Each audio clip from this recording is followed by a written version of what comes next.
వ్యవసాయం, చదువులు, విద్య, వైద్యం.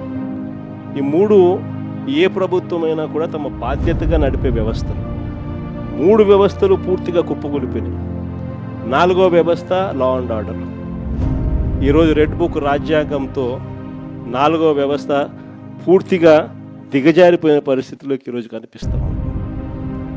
మరి ప్రభుత్వంలో ఈయన ఉండేది ఎందుకు ఈయన ముఖ్యమంత్రిగా పరిపాలన చేస్తూ ఉన్నాడు?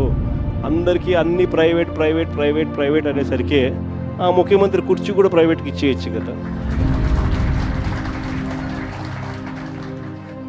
ఎందుకు అన్ని ప్రైవేట్ ప్రైవేట్ ప్రైవేట్ అనేటట్టుగా అయితే ఈయనకి ఎందుకు ఓటు వేయాలా? ఈయన ఏం చేయడానికి అని చెప్పి అక్కడ ఉన్నాడు. ఇలాంటి పరిస్థితుల్లో ఎవరైనా ప్రజలు ప్రశ్నిస్తే చంద్రబాబు నాయుడు గారికి అసహనం, వాళ్ళ మీద కేసులు పెట్టడము, వాళ్ళ మీద తనకున్న కోపాన్ని చూపించడము, ఇవన్నీ కూడా జరుగుతూ ఉన్నాయి.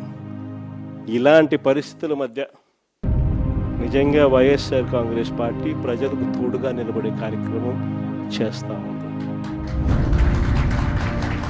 ప్రజలకు ఏ కష్టం వచ్చినా, అక్క చెల్లెమ్మలకు ఏ కష్టం వచ్చినా, రైతన్నలకు ఏ కష్టం వచ్చినా, పిల్లలకి ఏ కష్టం వచ్చినా కూడా వాళ్ళందరి తరపున జెండా పట్టుకొని పోరాటం చేస్తూ ఉన్న పార్టీ ఒక్క వైఎస్ఆర్ కాంగ్రెస్ పార్టీ మాత్రమే.